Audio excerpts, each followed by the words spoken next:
Hi everybody. So I wanted to make a quick video to show you how to do the assignment since we are not having class today. And I hope you all have a wonderful time off with your families. So after you do today's lesson on the OLS, you're going to navigate over to ClassKick and the assignment is called Multiplication as Scaling, Part 1. So this lesson and the one you'll do when we come back from break is all about scaling. So what you're going to do is sort these problems into 3 columns. The first column here says products will be greater than the whole number. So the middle column then says products the same as the whole number.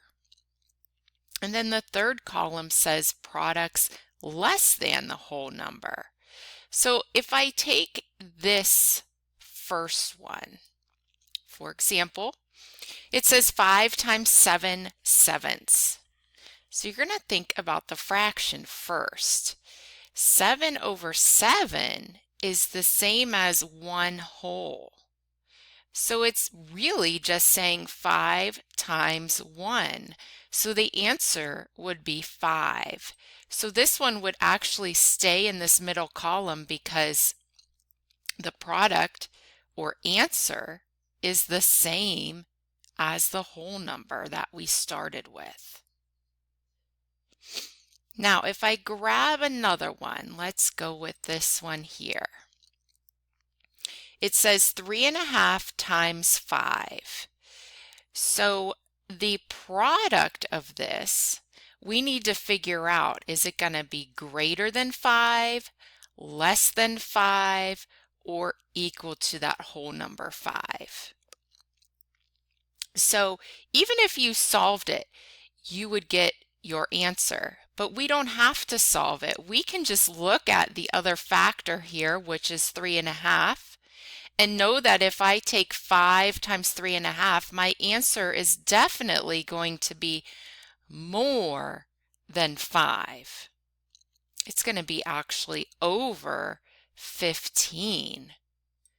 So I'm going to leave that one in this column. The product is greater than the whole number.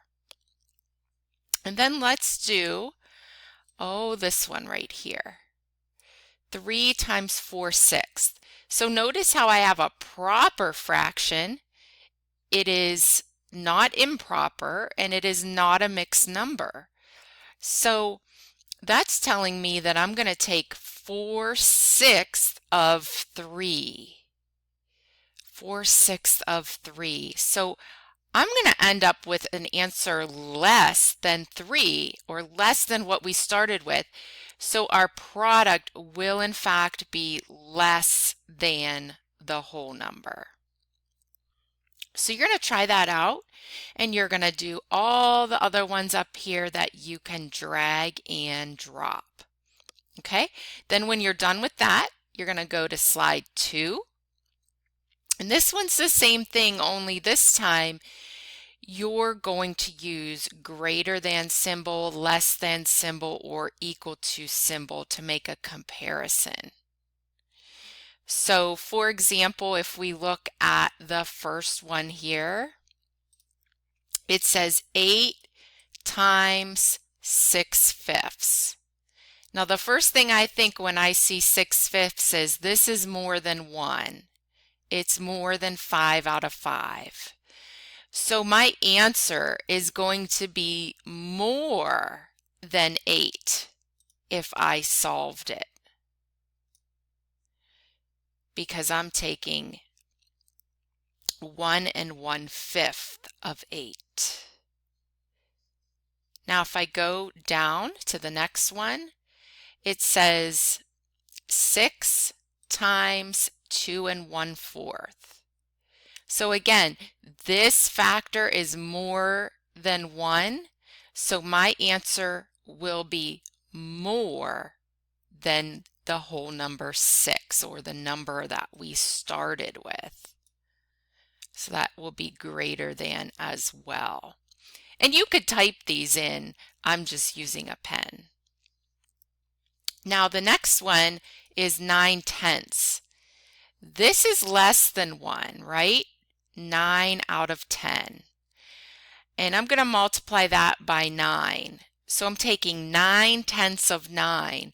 So it is also, I shouldn't say also, it is going to be less than what the whole number is because I'm taking a part of that whole number.